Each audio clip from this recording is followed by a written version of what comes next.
Okay, the cold winter months now are about to set in, and for many of us, we take it for granted that we can just walk to the closet, grab a coat, but boy, that's not the case for everybody. It definitely is not, and that's where you come in. Jay Starkey is here from In the Image to talk about the incredible need this year. Jay, thanks for being with us here with us today. You were just sharing with us just some incredible statistics about where you're at with your supply and the demand we know that is really ramping up now that the cold weather is just around the corner. You know, and I'm amazed this year people aren't being as reactive. They're asking for the stuff ahead of time because they know it's going to get cold quick. Right. It's Michigan. Sometimes we get caught by surprise. Then all of a sudden, oh boy, my son needs a hat or he needs snow pants or boots, and all of a sudden you can't get them. Right. So they're being a lot more proactive now, which kudos to the parents for that. The problem is we just don't have the supply for it. Wow, I think that's one of the things we all, like you said, can walk into our closet. We have blankets, we have coats, and maybe an abundance of them that we don't need. But you said that last year you had about 5,000 coats and supplies, and this year you're down to about 500 or 600. Yeah, that's where we're at. I mean, really. And a lot of that is because we help other clothing pantries around the city, and we've tried to get them a little bit stocked up because it's an extension of community members that we can't help. So we have helped a lot with that, but still, even with doing that last year, we still had almost 5,000 winter coats in the building last year. Wow. This year, I look around and I don't know what to do. You know, it's to that point where what do you do in order to serve your community? And especially now, you know, this Saturday is probably going to be a really big day. A lot of people are going to come in looking for the boots, looking for the hats, the gloves, and in some cases you're not going to have the right sizes, you're not going to have the right fit. It's great that you said that because, you know, I think of a story last week. We had a family come in with 6 children, and they all needed winter coats. We were only able to give 3 winter coats out of those 6 children because we didn't have the sizes. That was it.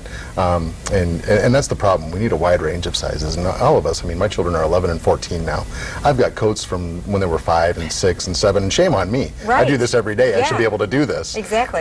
But how many of us have that going on in our own houses? Well, and the need is great, as we know, and you've just said you have a huge difference from last year to this year, but you not only accept coats, you accept a lot of different things, different sweaters, mittens, gloves, jeans, I'm guessing. Oh, you better believe it. And all those things are in need. Blankets especially. That is the thing we forget about. People need to stay warm when they sleep, and they can't go to sleep with a winter coat on. They can't go to sleep with mittens on or a scarf on. They need a blanket. And if we're not out there and finding a way to give these to people, we're really not serving our community in the way that they need. Let alone sometimes they need a kettle, or they need pots and pans to cook dinner. Right. These are all things that they need. Washers and dryers just in order to wash their clothes for the season. So tell us about In the Image. If somebody is watching and maybe they haven't heard of In the Image and what you do, what exactly is your mission? Well, our mission is to serve the community in any way that they need us to. The one beautiful thing about In the Image is we're a local organization. We've been around for 23 years. For people that don't know us, shame on us. Because honestly, I always say we're the best kept secret in Grand Rapids. It's hopefully going to change that. But our mission is to whatever our community needs, we're going to find a way to do it. And we don't have to go through a lot of red tape. We just kind of make it happen. And you're talking about those practical things, housewares, clothes, things that people need in their everyday lives just to function. Exactly. You know how many people walk in there and they need a toaster. A simple thing like a toaster, but we're able to give those a lot of times. Or they need cups for their house. Or the thing that I'm amazed by is how many books we're giving away right now. Wow. People really want to read. When I came there, we had just a few books kind of scattered along the floor. Now we've got at least 9 bookshelves full of books, and people are constantly going through all of the bookshelves. So people want these things, and they need these things. And we've got big changes ahead for In the Image. So. Wow, and you're accepting so many different things, so I definitely want to let our viewers know of this. You accept brand new items as well as used items, but say there's something laying around your home or your closet you're about to throw away, it has holes in it, you accept those as well. Don't throw it away, bring it to us. Yeah, bring it to us. We recycle those things. Number 1, we're not filling up our landfills. Number 2, we're giving it to a company that's going to turn it into something in order to make it happen, to make another resource for those items.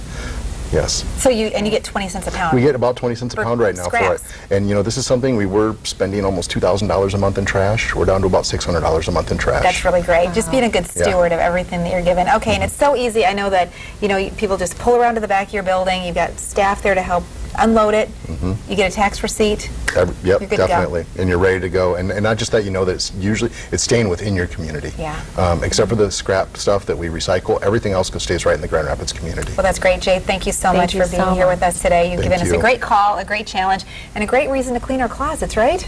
That's right. We'll be right back. Thank you, guys. I really appreciate it. Are you West?